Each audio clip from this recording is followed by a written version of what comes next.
The Salem witch trials of 1692 remain one of the darkest chapters in American history.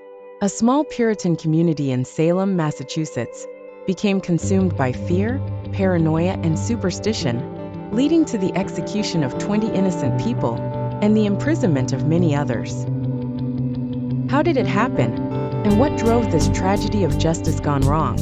It all began in the winter of 1692. Two young girls, Betty Paris and Abigail Williams, started exhibiting strange behaviors, screaming, contorting their bodies, and claiming to be tormented by invisible forces. The local doctor, unable to explain their symptoms, declared it the work of witchcraft. In a deeply religious community that believed in the devil's influence, this diagnosis sparked widespread fear. Soon, other girls began showing similar symptoms, and accusations of witchcraft spread like wildfire. The first to be accused were women who were already marginalized: Tituba, a Caribbean slave; Sarah Good, a homeless beggar; and Sarah Osborne, an elderly woman who rarely attended church. Under pressure, Tituba confessed, claiming that she and others had made a pact with the devil. Her testimony fueled the hysteria.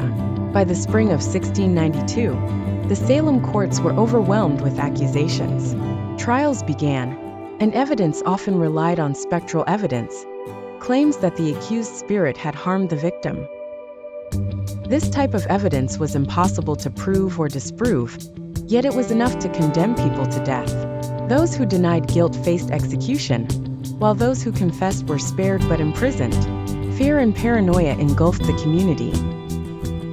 Neighbors accused neighbors, and even prominent members of society were not immune. Reverend George Burroughs, a former minister, was hanged after being accused of witchcraft, despite his eloquent defense and recitation of the Lord's Prayer, something believed impossible for a witch to do. As the trials continued, doubts began to emerge. The governor of Massachusetts eventually stepped in, prohibiting the use of spectral evidence and disbanding the court responsible for the trials. By 1693, the hysteria had subsided, and those still in prison were released. But the damage was done. 20 people had been executed, and many more had their lives and reputations destroyed. The Salem witch trials were a tragic example of how fear and superstition can override reason and justice. They serve as a cautionary tale about the dangers of mass hysteria and scapegoating. Over time, Salem has become a symbol of the perils of injustice and the importance of safeguarding human rights. What do you think we can learn from the Salem witch trials?